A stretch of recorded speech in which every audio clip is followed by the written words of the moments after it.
Buenos días para todos. Les doy la bienvenida a la presente videoconferencia a cargo de la doctora Marta Cecilia Arbeláez Gómez.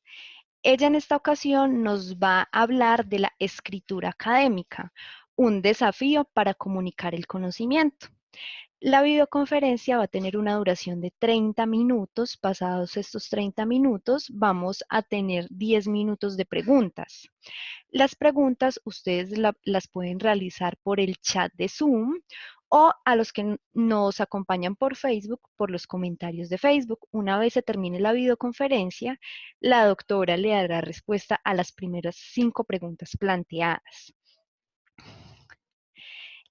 Les informo que la doctora Marta Cecilia es licenciada en Educación Especial, con maestría en Pedagogías Activas y Desarrollo Humano. Además, tiene un doctorado en Psicología de la Educación.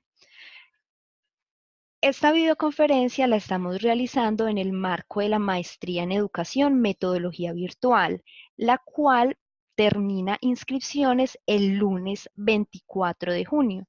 Por lo cual los invito a las personas que se encuentran interesadas en realizar la maestría, lo puedan hacer en el transcurso del día de hoy o del fin de semana. En ese momento ya tenemos un grupo armado, vamos a terminar de formar el segundo grupo y cerramos las inscripciones para las personas que se encuentren interesadas. Ahorita les escribo por el chat de Zoom toda la información de la maestría. Le doy entonces la bienvenida a la doctora. Sí, Listo, bienvenida doctora, ¿cómo está? muy bien, muchas gracias. Gracias a ustedes por asistir, por hacer parte de esta, diría más que una videoconferencia, una conversación frente a la escritura académica. Les pedimos a todos los participantes que silencien el micrófono, que solo lo activen cuando pues sea necesario. Bueno, vamos entonces a hablar sobre compartir pantalla. Voy a compartir mi pantalla sobre la escritura académica. Un momento, por favor, lo pongo en modo presentación. Bueno. Mm, bueno, el tema o lo que acerca de lo que quiero conversar con ustedes es acerca de la escritura académica y el desafío para la producción de conocimiento, para comunicar conocimiento que se da a través de la investigación. Yo soy a la vez psicóloga y directora del Grupo de Investigación en Educación y Tecnología. Venimos hace algún tiempo trabajando sobre este asunto, sobre la escritura académica y sobre los desafíos que ha implicado para nosotros esta escritura. Voy a trabajar básicamente 4 asuntos, que es la escritura académica. Si hay escritura académica, ¿será que habrá lectura académica? ¿Cuál es la relación entre las dos y cuáles son los desafíos? Y un poco contarles qué ha ido pasando con nuestros resultados, en los resultados de la última investigación que hemos realizado. Entonces, les pido que sean participantes en este proceso, pues porque voy a hacerles unas preguntas cuando iniciemos. Bueno, el primer asunto es, bueno, ustedes todos los que están aquí han leído y han escrito alguna cosa alguna vez en su vida. ¿Para qué han leído y para qué han escrito? ¿Cuáles han sido esas motivaciones o, o en general en la vida y en la escuela para qué se escribe? Las personas que deseen participar lo pueden hacer por el chat de Zoom o desactivar el micrófono. Perdón, activar el micrófono. Le dan clic al micrófono y ahí pueden hablar y vuelven y le dan clic para silenciarlo. Mucho silencio. Bueno, no sé si alguien tiene una experiencia en su vida cotidiana o en la escuela. ¿Para qué uno lee? ¿Para qué lee y para qué escribe? Si escribe, porque a veces uno no se cree escritor, pero algunas veces en la escuela, sobre todo en su experiencia de vida, le ha tocado escribir o ha tenido que escribir. En la universidad ha tenido que escribir. ¿Para qué? ¿Cuál era el propósito? Bueno. Me lo están diciendo por aquí, por el chat. Todas las voces esconden un mensaje, algunos con más fuerza que otros, dice Carlos Castro. Dice Ujú. Carolina, leemos en el ejercicio académico, pero además para profundizar en ciertos intereses. Bueno, entonces leemos para profundizar. Listo, para profundizar en nuestros intereses. Dice Carlos Castro, pero en general siempre la intención es comunicar algo para ampliar léxico, dice Carolina. Ujú. Dice Amanda, para ampliar nuestros conocimientos. Listo. Ajá.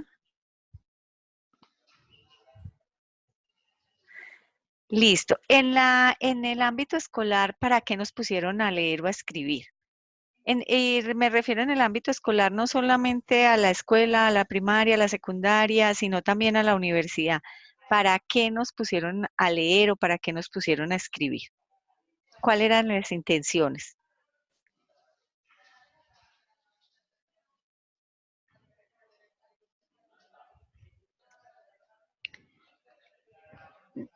Dice Carolina, para reforzar la argumentación.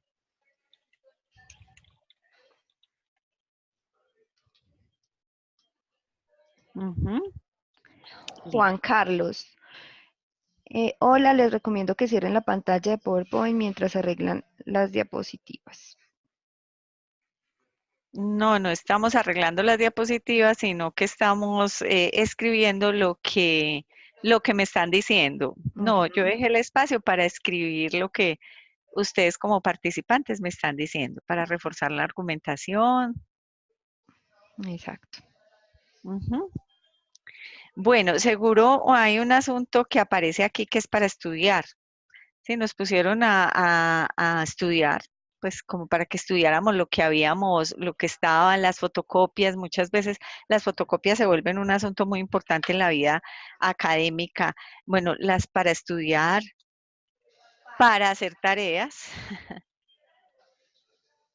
¿sí? Escribimos trabajos para cumplir un requerimiento académico. Dice Amanda, para saber si entendimos lo que decía el autor. Ujú. Para saber si entendimos. Jimena Tavares, para conocer e interpretar concepciones. Ujú.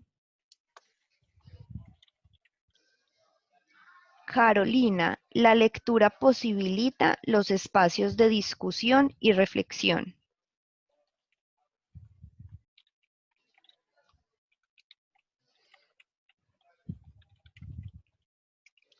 Bueno. Vamos a dejar ahí un momentico.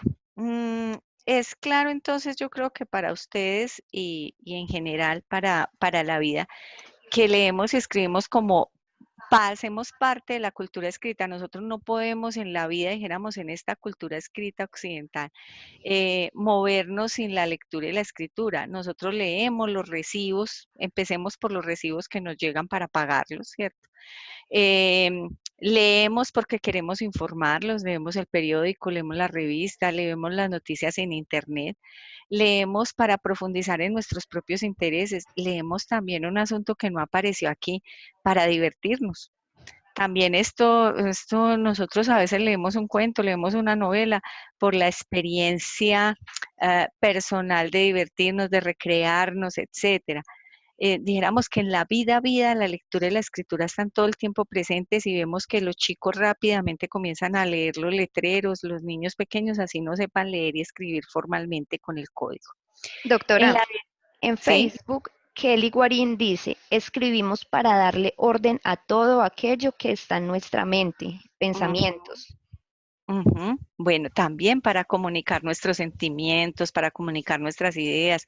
¿Cuántas veces hemos hecho cartas de amor? Ya no las hacemos en papel, pero las hacemos aquí. Comunicamos a través del WhatsApp o de los correos electrónicos nuestros sentimientos. Compartimos, incluso hoy hay una escritura colaborativa a través de los documentos compartidos en Google.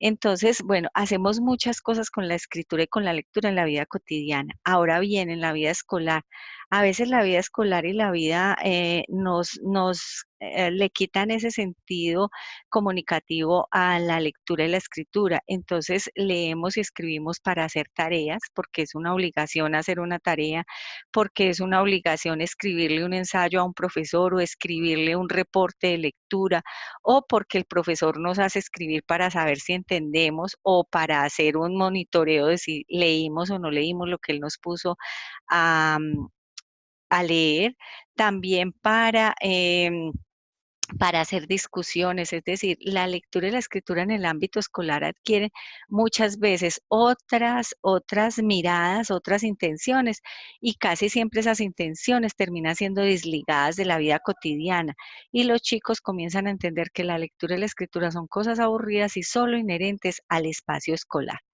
Ahora bien, les voy a preguntar algo ya en la vida profesional. Eh, usted espera, usted contrata al arquitecto para que le haga el plano de su casa, o usted va donde el médico porque se siente mal, o usted va donde el profesor porque quiere que le enseñe algo. Usted espera que ese profesional lea y esté actualizado en su campo del saber.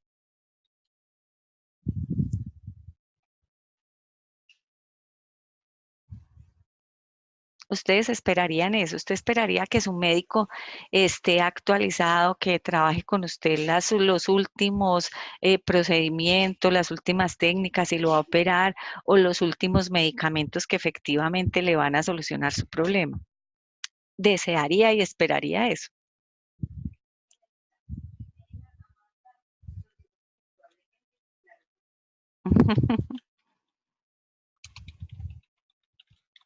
Listo. Eh, ¿Por qué? ¿Por qué esperarían eso? Porque esperarían indudablemente que un profesional de cualquier área, un médico, un maestro, un ingeniero mecánico, un ingeniero eléctrico, etcétera, estuviera actualizado? ¿Por qué? ¿Cuál es la razón? Marta Lucía dice, sí, ya que es necesario que estén actualizados. Otra persona nos dice, desearía que estuviera lo mejor preparado posible para que la asesoría que me dé sea la más idónea. Listo. Bueno, y ahora voy a pensar también en el médico, en el ingeniero, en el arquitecto. Esperaría que hiciera tratados de medicina. O sea, yo voy donde el médico. Si yo descubro que él no ha escrito nada sobre medicina, que no tiene un tratado sobre medicina, eso me inquietaría. Si no lee, me inquietaría, pero si no escribe, me inquietaría, me preocuparía. ¿O quién esperaría que escribiera al respecto?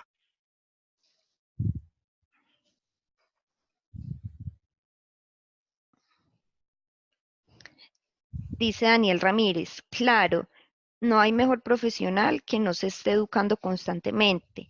El autoaprendizaje es algo esencial en el campo laboral. Bueno, consideran que todas las personas, un maestro puede enseñar sin escribir, es decir, a ver, estoy hablando de escritura como aquella investigación que genera conocimiento en ese saber, o el médico. Esperaría yo que hubiese escrito un paper, un artículo científico para que me pueda atender.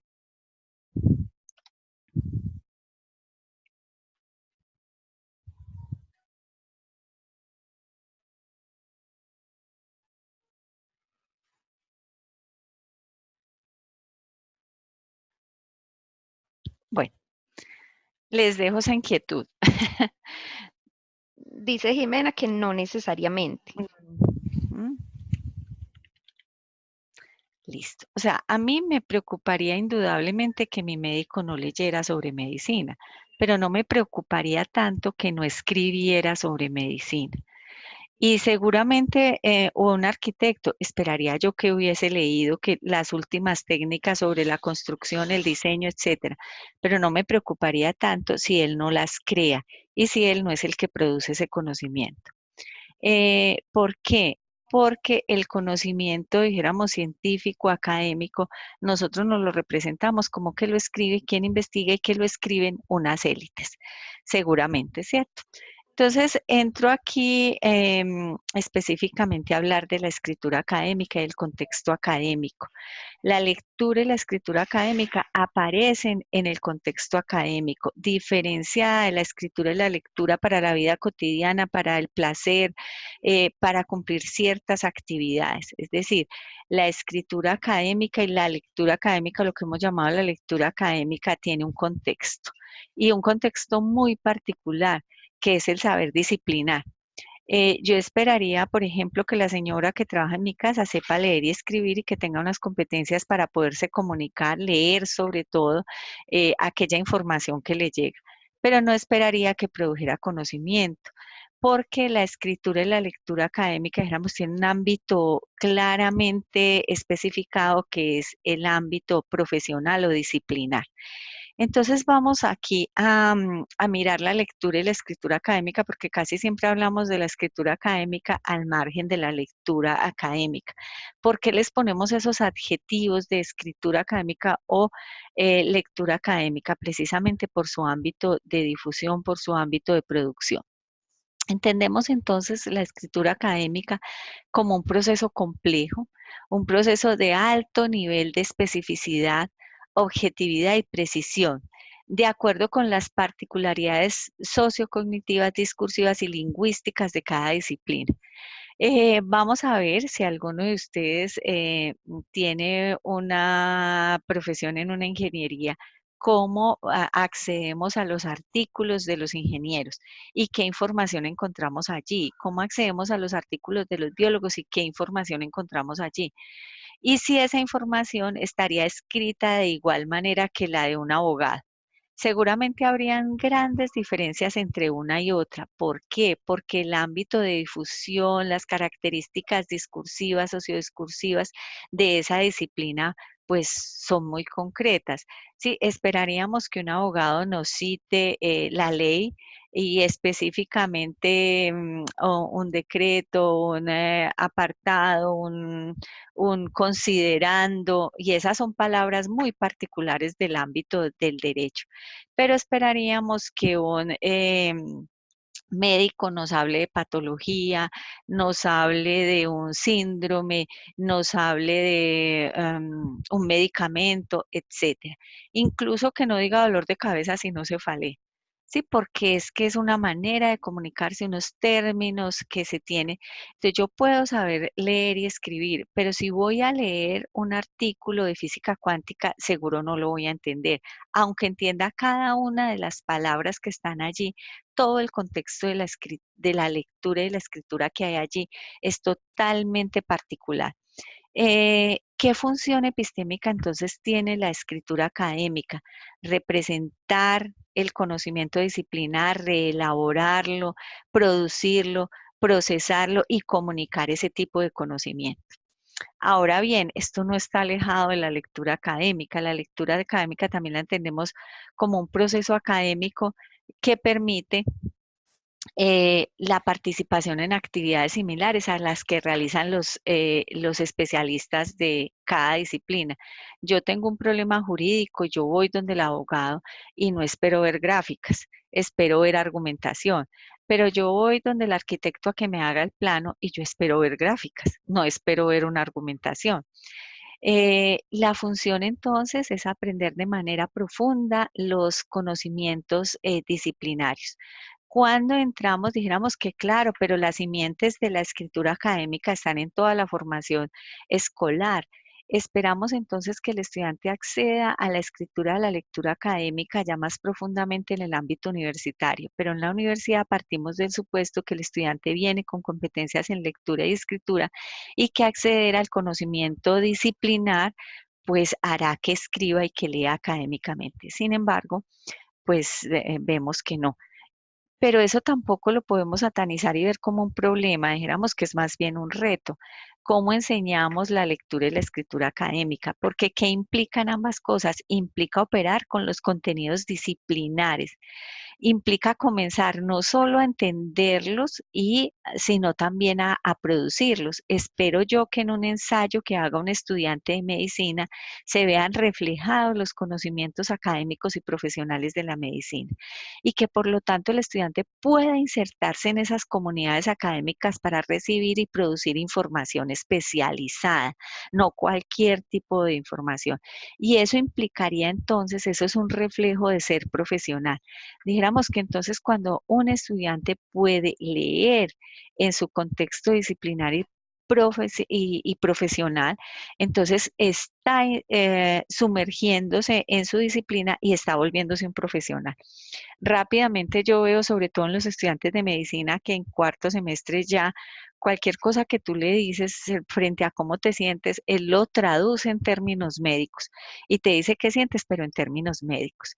Igual un ingeniero ya no arregla el bombillo de cualquier manera, un ingeniero eléctrico, sino que piensa en los circuitos que hay y cómo lo hará y accede, dijéramos, a esos conocimientos. Entonces eso va marcando un estatus profesional, un profesional que se involucra en su campo y que puede hablar de tú a tú y comprender la escritura académica. Bueno, dijéramos que todos tenemos claro que la lectura académica nos hace ser profesionales en ese saber disciplinar. Esperamos entonces que un médico, que un ingeniero, que un profesor, que un psicólogo esté actualizado y que por lo tanto acceda a literatura especializada en su campo de saber y que esté actualizado y que no se enfrente a un artículo científico en su disciplina y se sorprenda y no entienda. Esperamos que entienda todo lo que hay allí y que no solo lo entienda, sino que lo asuma en su campo disciplinar y lo pueda aplicar y pueda hacer operar, como decimos aquí, con ese conocimiento que acaba de leer o que ha estudiado. Ahora bien, dijéramos que esto podríamos decir que es un asunto que para toda la comunidad, para toda la cultura, para las profesiones está muy claro. Por eso les preguntaba, uno espera que un médico haya leído, pero que escriba no. Entendemos que la escritura es un nivel, dijéramos, mucho más complejo y asignado a unas élites. No escribe cualquiera, así sea profesional.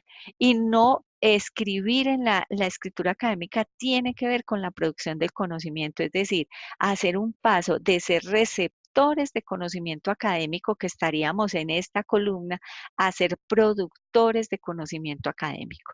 Y eso ya requiere otras competencias. Dijéramos que los estudiantes de pregrado están siendo preparados para que produzcan conocimiento académico, pero que realmente se produce conocimiento académico a través de la investigación. Y ahí es donde se pone en juego la escritura académica, en los procesos de investigación y sobre todo de comunicación de la investigación. Y ahí es donde está el gran problema en las maestrías y doctorados. Dijéramos que la gente sabe qué quiere decir, sabe cuál es su problema, qué le interesa, pero a la hora de enfrentarse al texto escrito, lo que cree que quiere decir no lo dice. Eh, ¿Qué se ha encontrado? Bueno, diversos autores han encontrado diversas dificultades, no solamente en el pregrado, sino en el posgrado, y como les digo, nosotros también venimos trabajando en proyectos al respecto. Entonces, ¿cuáles son las dificultades más evidentes o que más se presentan? Em, Exponen los estudiantes, exponen sus ideas de forma esquemática y aislada. Y mucho más grave, a veces escriben como hablan. Entonces, y sobre todo en el ámbito académico, eso es muy problemático. ¿Por qué? Porque la escritura canónica tiene unas maneras de hacerse, tiene unos códigos para hacerse, tiene incluso unas normas específicas en medicina, la normatividad Vancouver, en ciencias sociales, las normas APA, etcétera. Pero bueno, escriben sus ideas en forma esquemática, aislada, uno ve una idea y no se desarrolla. En fin, habría que hacer una videoconferencia muy larga para entrarnos en cada una de estas dificultades, pero las voy a exponer sucintamente. Un asunto que viene desde la educación básica hasta la universidad y que sigue existiendo en los posgrados es que no se desarrolla un plan previo de escritura. Es decir, entramos a la escritura directamente. Entonces comenzamos bueno, yo pienso esto y lo voy escribiendo. No hago una planeación sobre mi escritura ni un proceso sistemático de producción de ese texto. Es decir, hacer una planeación y ir desarrollando esa planeación después en la escritura. Se desconocen entonces también los géneros y las convenciones de la escritura académica. ¿Qué quiere decir esto? No escribo lo mismo un problema de investigación que escribo un ensayo, que escribo un artículo científico sobre mi investigación.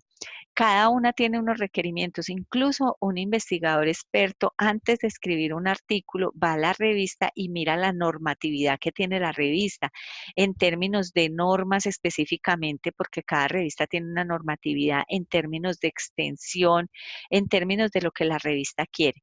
Entonces se desconocen la estructura canónica de esos géneros y muchas veces se escribe un texto expositivo en vez de un texto argumentativo, o muchas veces se escribe un texto a modo de narración, un texto argumentativo.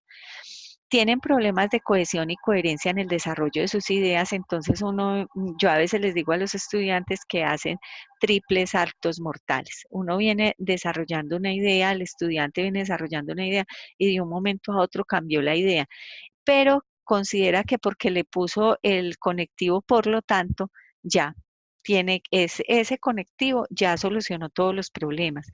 Em, Cuando hay una relación de causa-efecto, entonces uno espera encontrarse esa relación y no se encuentra esa relación. El otro asunto que es bien complejo y problemático es que transcriben literal o casi literalmente los textos que leen. Y hay todo un trabajo sobre el parafraseo, un trabajo muy interesante de una profesora argentina, Moya, que hace todo un trabajo sobre el parafraseo y qué es lo que implica el parafraseo. Pero entonces, ¿qué hacen los estudiantes? Les cambian 3 o 4 palabras a ese párrafo y entonces, profesora, yo no copié, yo parafraseé. Y es solo cambiarle 1 o 2 palabras sin convertir ese texto en parte de su propio discurso. Y uno cuando lee, entonces siente como el añadido del texto, que no se introduce y que después tampoco se comenta, o peor aún, se parafrasea y peor aún, no se cita la fuente. Bueno, falta de progresión temática, la pongo separada de las demás porque pues unos defienden las primeras ideas y otros otras. La falta de progresión temática, es decir, uno no ve un texto en el que haya un hilo conductor, sino ideas sueltas. Se defiende una posición o se expone una posición, después otra y después el artículo o el problema de investigación o el texto argumentativo se va perdiendo. Pero vamos más allá de los asuntos importantes. Parece que el escritor no se representa como productor de conocimiento. Esto quiere decir como un enunciador experto. Parece que se representa es como un reproductor de conocimiento. Es decir, yo tengo que decir todo lo que los otros digan y se pierde su propia voz. Entonces decimos coloquialmente que se vuelve una casa de citas. Y cuando uno quita todas las citas, quedan solo conectores que a veces incluso son mal utilizados. Entonces, el no representarse como productor, es decir, yo tengo cosas que decir, viene también, es una consecuencia de no haber leído antes de escribir. Eso es un problema. El estudiante se enfrenta directamente a la escritura sin previas lecturas. Entonces, ¿qué comienza a hacer? Comienza a retomar algunos elementos de un texto, algo otros elementos que ve en Internet, de fuentes que él considera o no confiables, y comienza a hacer un mix de todo eso. No tiene su propio discurso, por lo tanto, porque no lo ha ido construyendo académicamente, no ha leído. Siempre uno dice cuántos artículos o cuánto me he tenido que leer para poder escribir. Y pareciera que a veces esa representación no está en el estudiante por un asunto que voy a tratar en la siguiente dificultad, que es que también le cuesta hacerse la imagen del potencial destinatario de su texto. En el ámbito académico, el potencial destinatario es también un experto. En el ámbito académico, quien produce conocimiento académico no lo produce para cualquiera, lo produce para su misma comunidad académica, a no ser un artículo de difusión científica, que sí es escrito para un público mucho más amplio. Pero dijéramos que aquí hay un destinatario experto cuando usted escribe una investigación y quiere poner en juego sus resultados con la comunidad académica, es el potencial lector, es un par igual a usted o está por encima de usted en términos de ese saber disciplinar. Entonces parece que el escritor no se representa a ese posible destinatario. ¿Pero por qué? Nosotros hemos ido viendo en la investigación que es porque incluso en el nivel de posgrado, en el nivel de maestría y doctorado, se sigue viendo la escritura como una tarea y el único destinatario es el profesor. Incluso cuando uno les dice a los estudiantes de maestría o doctorado que hagan fichas en las que sinteticen lo leído, el estudiante espera que uno recoja las fichas y se las revise y no entiende que ese es un instrumento para organizar su propia información. Es decir, seguimos concibiendo que todas las tareas que hacemos las hacemos para una tarea que va a ser revisada, no para un amplio público que me puede leer. Y eso dificulta aún mucho más la escritura. Yo no la cuido, no la reviso, no hago todos esos procesos de escritura, revisión, reescritura, porque el profesor todo lo entiende y siempre ha sido así. El profesor lo entiende y me califica bien o me califica mal. Y después entonces escribimos para un tribunal. No pensamos que ese tribunal es solo la representación social de un público experto que nos va a leer. ¿Cuáles son entonces los desafíos? Tener dificultades en la escritura académica no es un problema por sí mismo. Realmente dijéramos que hay una responsabilidad en la universidad, en el pregrado, y sigue existiendo la responsabilidad después en los posgrados, aunque a veces los profesores no nos lo creemos y lo miramos con desconcierto, en trabajar el aprendizaje de la escritura académica. Es decir, este es un asunto, incluso cuando nosotros somos escritores, bueno, dijéramos entre comillas expertos, todo el tiempo estamos sometiendo nuestra escritura a pares con el colega, a pares cuando se va a las revistas y a veces nos devuelven el artículo con muchas correcciones y nos lo rechazan. Entonces, este es un proceso de aprendizaje permanente en el que debemos comprometernos como programas de pregrado y posgrado. Implica entonces enseñarle al estudiante que debe insertarse en una comunidad de práctica académica y profesional y que ese es también su deber ser, no solo la oralidad, sino también la lectura y la escritura. ¿Qué es necesario para escribir? Saber qué decir. Yo tengo que, y para saber qué decir, tengo que leer mucho en mi campo profesional. No puedo entonces pretender escribir si no tengo que decir y no tendré que decir si no he leído. Entonces, ¿en qué tendremos que enfatizar? Ya no solo en el qué decir, porque pensamos que el estudiante ha leído lo suficiente para saber qué decir, sino en cómo decirlo. Y su derivación, entonces, lo que les estaba diciendo, que se lee para escribir. Un asunto que pareciera una verdad de perogrullo, pero no lo es. Otro desafío es aprender a desestructurar los textos y analizarlos. Es decir, yo ya como investigador no solo leo para saber qué decir, sino para saber cómo se dice. Y eso implica hacer un análisis sistemático, desestructurar los artículos, desestructurar las investigaciones, para saber el otro cómo escribe, de qué manera escribe y por qué escribe como escribe, cuáles son las normas que utiliza. Y eso implica entonces pasar de ser consumidores de información a productores de información. Por eso decía yo que está muy ligada a la disciplina y a los procesos de investigación. Entendemos entonces la escritura como un proceso complejo de largo aliento y eso yo diría yo que es uno de los asuntos que más cuesta. ¿Qué implica planear la escritura? Leer en primer lugar, como ya le dijimos, planear qué voy a decir y cómo lo voy a escribir y hacer revisiones y revisiones y revisiones. Cuando un estudiante, yo le digo a veces, le digo, es que miremos, porque hacemos modelado, dijéramos, presentamos modelos de escritura.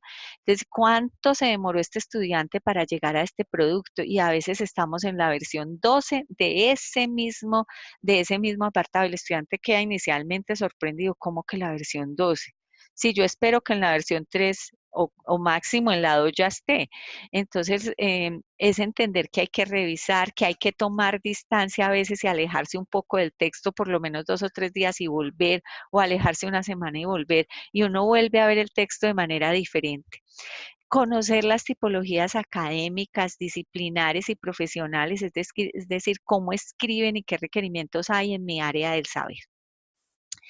Entonces entendemos aquí, sobre todo en nuestra investigación, hablamos de una persona que se posiciona como escritora, como un experto en el asunto, como un enunciador que le escribe a un alguien que sabe lo mismo que usted o que sabe mucho más que usted porque tiene mucha más trayectoria en ese campo de investigación, y que y que estos dos sujetos discursivos van a hablar frente a lo tercero o lo que llamamos lo referido, que es el tema y el asunto de la escritura, de su investigación, de su artículo, pero que eso tiene, perdón, no es superestructura, sino macroestructura, tiene una superestructura, una manera de escribirse, y entonces en ese sentido decía yo, por ejemplo, en los textos argumentativos, un estudiante no le hace una introducción, no plantea una tesis, después no hace consecuencia, si no hay tesis, cuáles argumentos, qué argumentos apoyan o defienden la tesis si no hay tesis, y no cierra el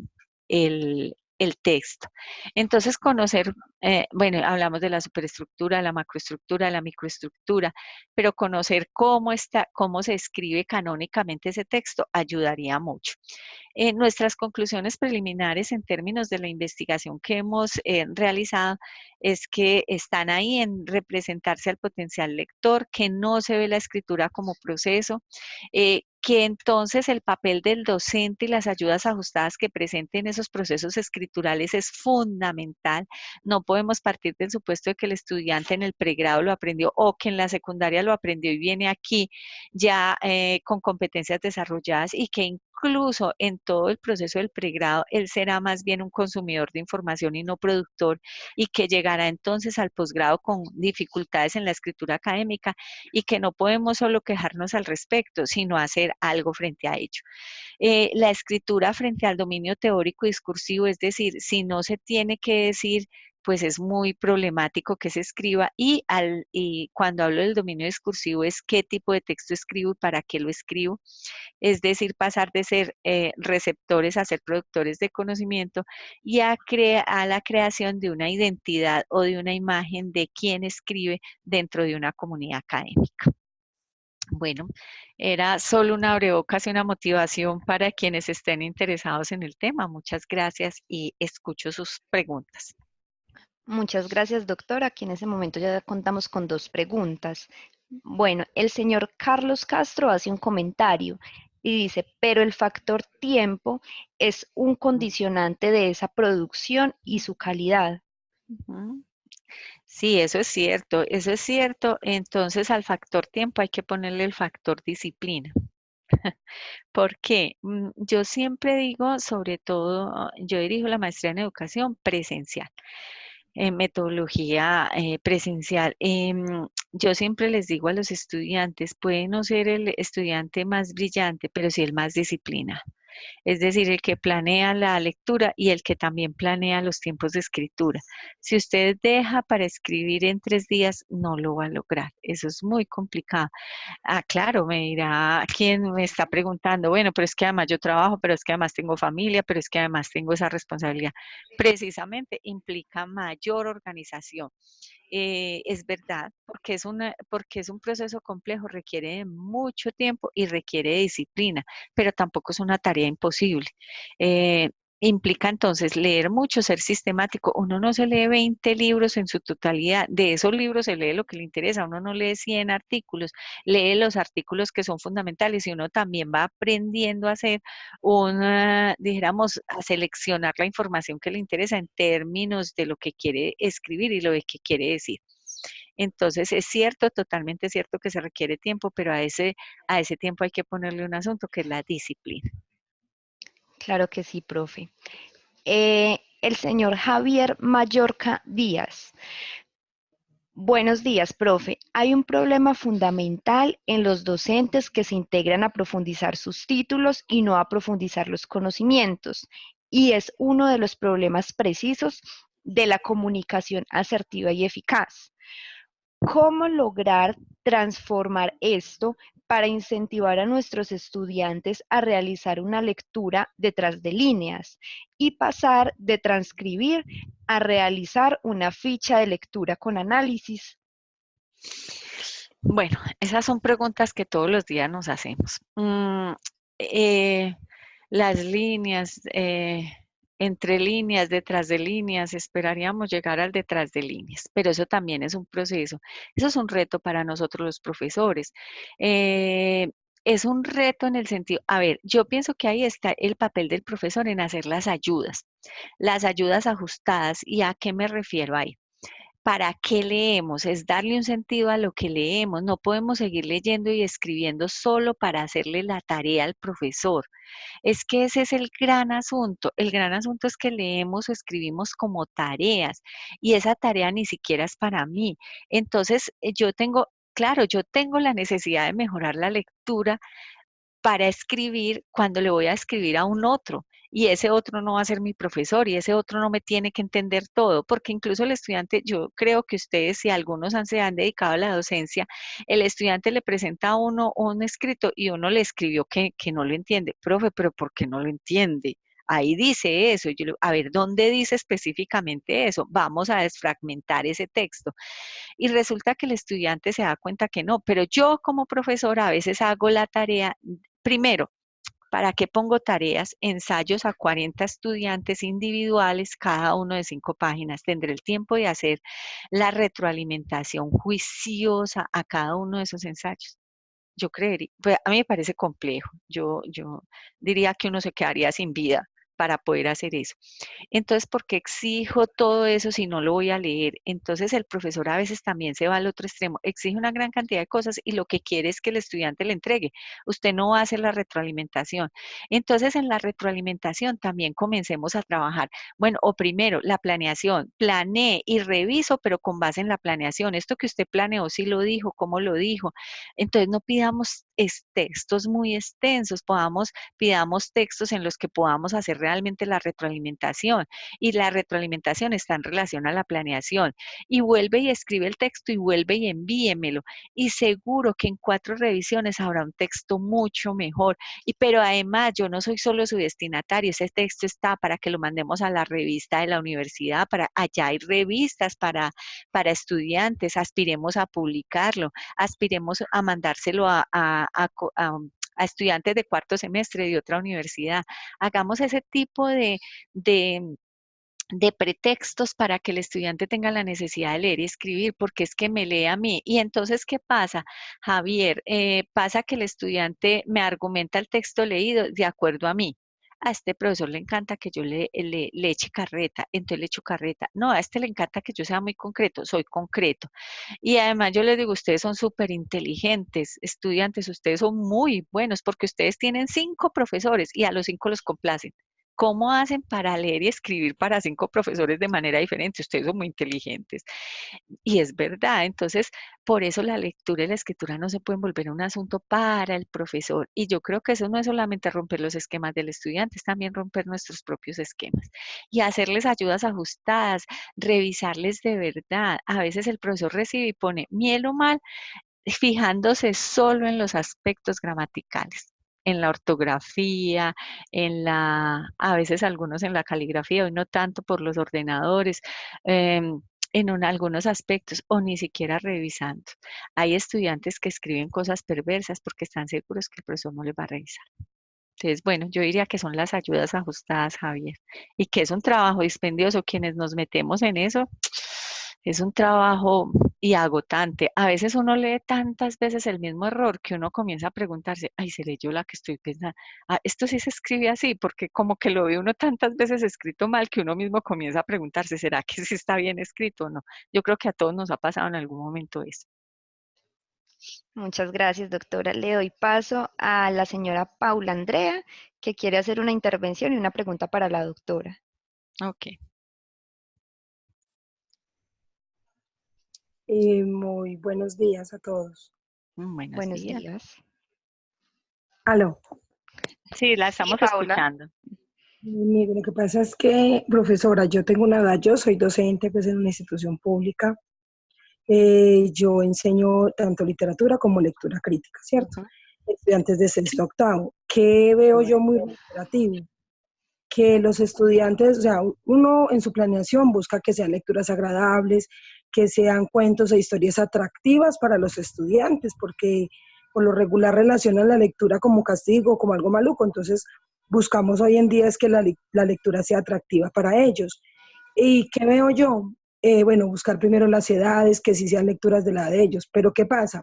Uno les lee la historia, les cambia las voces, los pone a intervenir a ellos, inclusive pone a uno otros chicos para que también le ayuden a uno en la lectura y se haga pues más amena. ujú, Termina uno de hacer la historia que obviamente no es tan larga porque el factor tiempo pues es algo pues que tenemos que tener muy en cuenta nosotros los docentes. Pero llega la hora de la interpretación, de los talleres, de pronto hacer actividades lúdicas para que ellos respondan lo que entendieron, lo que interpretaron, lo que les llamó la atención o si ujú. se ubican en qué época histórica, así. Y no, quedan como nubados y si es de redactar, lo que usted decía ahora, cuando se escribe, no, peor porque tanto la redacción como la letra, como, o sea, ellos no se hacen entender, entonces uno queda como con ese interrogante, que hice mal, que, en qué fallé, por qué no les llegó, entonces es algo que la verdad sí sería como muy bueno uno como conocer nuevas estrategias o no sé, para llegarles a los muchachos, porque de todas formas, pues no en todos los colegios se cuenta con tantas herramientas de TICs o así para uno poder llegarles de otra forma. Entonces uno quisiera como lo más lúdico posible, didáctico, y ellos lo frenan a uno porque quedan, no, quedan que no entienden o no responden a uno y no saben. Bueno, No sé si a otros compañeros de entonces, pronto pase lo mismo. vea, esto es un proceso maravilloso cuando uno, primero, cuando a uno le apasiona y segundo, yo les recomiendo, hay un texto de Ana Camps que tiene muchas propuestas, se llama Secuencias didácticas para aprender a escribir. Y tiene muchos, lo que ella llama proyectos de lengua y muchas experiencias de docentes. En la maestría en educación tenemos muchas experiencias con profesores del sector público, de sectores vulnerables, que toman el mundo de la vida y lo traen al aula y lo traen a la escuela. Voy a contarles solo así alguno. Una profesora tiene en el colegio como un arroyuelo, una cosa así que se llama el Sanjón Lavapatas. El Sanjón Lavapatas se volvió su pretexto para trabajar los textos expositivos y dijo, vamos a investigar sobre qué y de dónde salió ese nombre del Sanjón Lavapatas y por qué el Sanjón Lavapatas. Y comenzaron a indagar qué, comenzaron a leer sobre eso, comenzaron, es decir, bueno, voy a poner dos o tres ejemplos para ir al punto. También les recomiendo a Joseph Joliver, tiene formar niños lectores, formar niños productores de textos, esos textos son maravillosos, les recomiendo todas las tesis que hay en nosotros, en nuestra maestría. Entonces, otro, un profesor muy brillante que estaba haciendo la maestría, él todo el tiempo decía, es que yo estoy súper inquieto porque esos estudiantes ven novelas, incluso hizo una estadística de cuántas novelas, cuántas horas dedicaban a las novelas, no sé qué, y eso es como toda una búsqueda sistemática de cuánto tiempo dedicaban a las novelas. Y en la maestría desarrolló un proyecto, dijo, bueno, pues voy a retomar las novelas. Cuando eso estaban presentando esa de Sin tetas no hay paraíso. Dijo, bueno, y comenzó a trabajar textos multimodales. Entonces trajo la novela al aula, comenzaron a hablárselo de la novela y qué distancia había entre la novela y la novela, la telenovela y la novela y comenzaron a traer videos, comenzaron a traer otras cosas al aula y los mismos estudiantes comenzaron a traer otros textos. Entonces, cuando uno trae el mundo de la vida, eso es lo que le quiero decir, el mundo de la vida, de los muchachos, de sus intereses al aula. Ayer hizo una egresada nuestra, una conferencia en el Banco de la República, Abra Cadabra, leer y comprender un mismo juego, se llamó la conferencia, hizo una cosa maravillosa, ella trabajó la magia con los chicos y comenzó ella misma a aprender magia porque estaba leyendo, creo que el texto era El Mago, no recuerdo. Y entonces ya trajo la magia, dijo, bueno, vamos a trabajar magia aquí. Y esos chicos encantados con la magia, porque la magia, entonces ya comenzó, y los trucos no les salían, no les salieron. Ella ensayó todo el tiempo antes de empezar la secuencia didáctica el truco de magia y no le salió. Entonces ella dijo, no, yo no soy una maga, sino un aprendiz de maga. Y ellos comenzaron a traer trucos y a la vez ella enganchó eso con el texto que iba a leer. Entonces, reseñas críticas de cine. Todos los niños quieren, todos los chicos jóvenes quieren ver cine. Entonces, otro proyecto que trabajó sobre hacer un ciclo de cine y comenzaron a ver películas, pero primero leían la reseña para saber si la veían o no. Es decir, lo que te quiero decir es traer el mundo de la vida, los intereses de los estudiantes al aula. ¿Cuáles? Es que no hay una receta. Tú sabrás cuál es el mundo de la vida, los intereses de los estudiantes y partir de esos intereses para que vuelvas esos intereses un pretexto para llegar al texto. Porque si no es verdad, nosotros somos a veces los maestros muy aburridos también, nos cuesta salirnos de eso canónico y le damos el texto, por ejemplo, el texto narrativo, para ver cuál es el inicio, el nudo y el desenlace, cuáles son los personajes principales y secundarios. Y rápidamente los estudiantes parece que le pusiéramos una vacuna contra la lectura y la escritura y qué pereza, qué jartera, vamos a volver a ver esto, tenemos que volver a ver esto. Entonces es buscar cómo enganchar el mundo de la vida, de los intereses de los chicos y de los niños en la lectura y la escritura. Yo creo que esa es nuestra mayor responsabilidad, pero eso implica también que nosotros nos apasionemos y que cambiemos, nos desestructuremos. Entonces, por eso yo siento a veces, yo les digo mucho a los estudiantes de maestría, publiquen sus secuencias. ¿Por qué? Porque eso les servirá a otros maestros. Bueno, qué pena si me voy apasionando mucho y me extiendo mucho en el asunto. No, muchísimas gracias, doctora. Le doy paso al señor Carlos Castro. Él está interesado en realizarle unas preguntas. Carlos, puedes activar el micrófono y realizarle la pregunta a la doctora.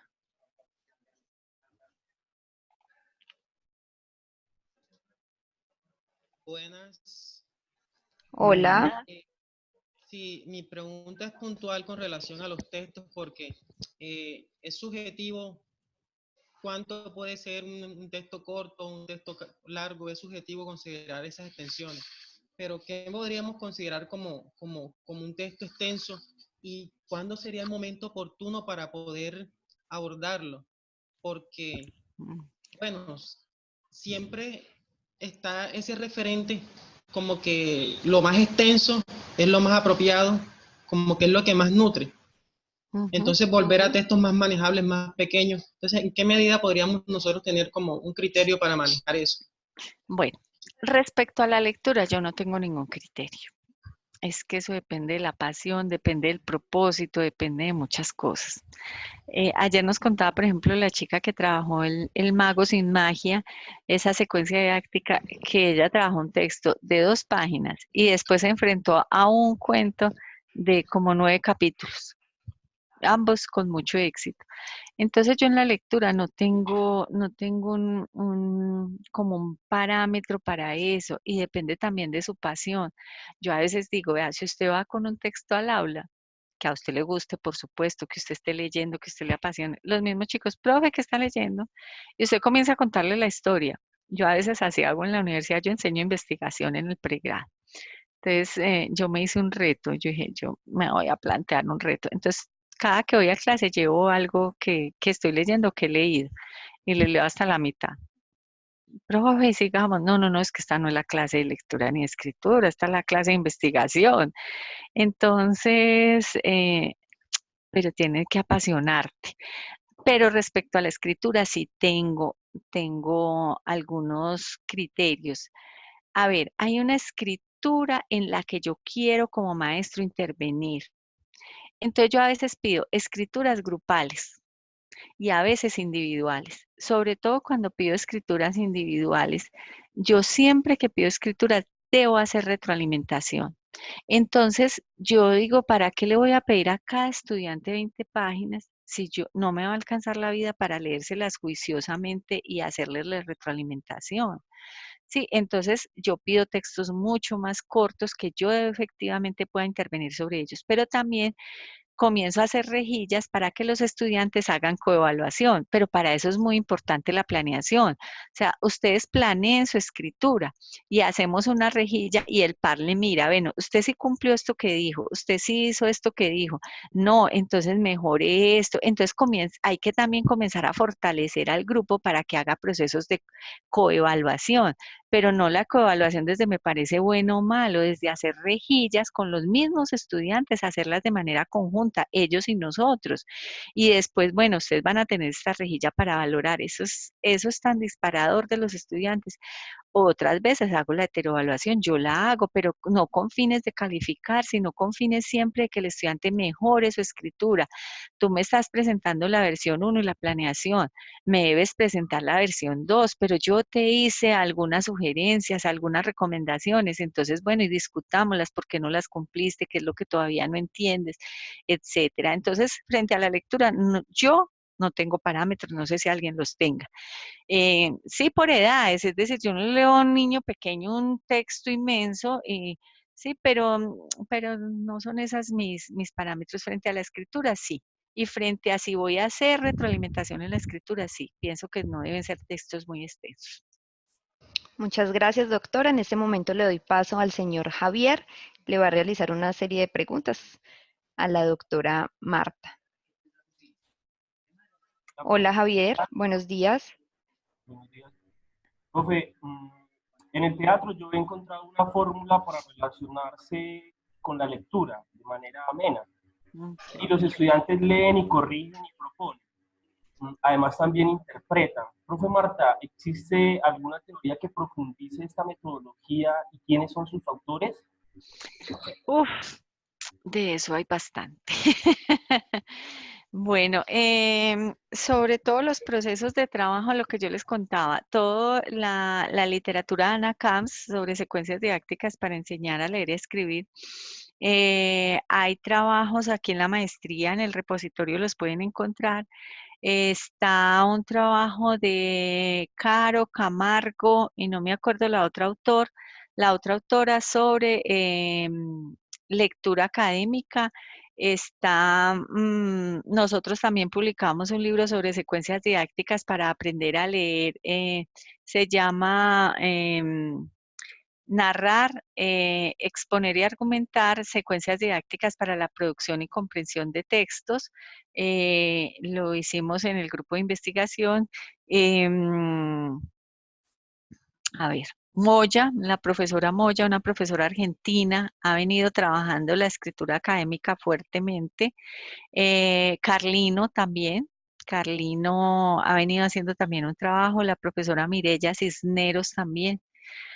Bibliografía hay mucha al respecto, eso sí, sobre pues la escritura académica y cómo trabajar la escritura académica desde diferentes perspectivas, pero ahí encuentras un trabajo bastante y en las redes académicas también encuentras artículos interesantes al respecto.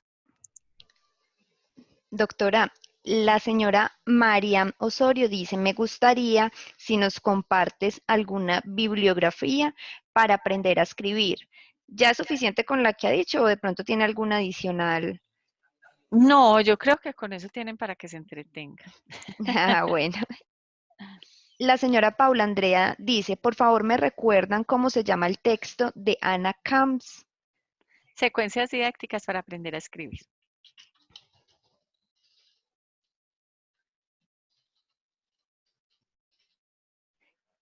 Secuencias didácticas.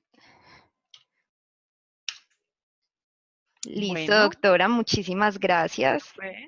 muchas gracias a ustedes por haber estado y bueno, esto simplemente pretendía hacer una provocación frente a un asunto bastante complejo del cual hay mucho, dijéramos que en los últimos años, últimos 5 o 6 años, se ha venido produciendo mucha literatura al respecto y es un asunto que nos viene preocupando mucho a los profesores universitarios, a los profesores de pregrado y de posgrados, maestrías y doctorados. Y bueno, pues es por eso les digo que es solo una provocación, porque aquí hay un tema bastante extenso para abordar. Muchas gracias por su asistencia y que pasen un feliz día. Profe, una última pregunta cortica. Cuando Ah, usted se refirió a rejilla, ¿son las mismas rúbricas? sí, sí, sí. Listo. Bueno, profe, muchísimas gracias a usted. Que le vaya muy bien. Feliz día. Que estén muy bien. Bueno, hasta luego. Igualmente, hasta luego. Muchas gracias a todas las personas que participaron activamente de la presente videoconferencia. A sus correos electrónicos les llegará la grabación de la videoconferencia, la presentación de la docente y la información de la maestría en educación metodología virtual, la cual cierra inscripciones este lunes 24 de junio. A sus correos electrónicos y al chat de Zoom les relacioné el enlace en el cual pueden encontrar ejes temáticos de la maestría, valores y fechas de inicio. Espero que tengan un feliz día. Hasta luego.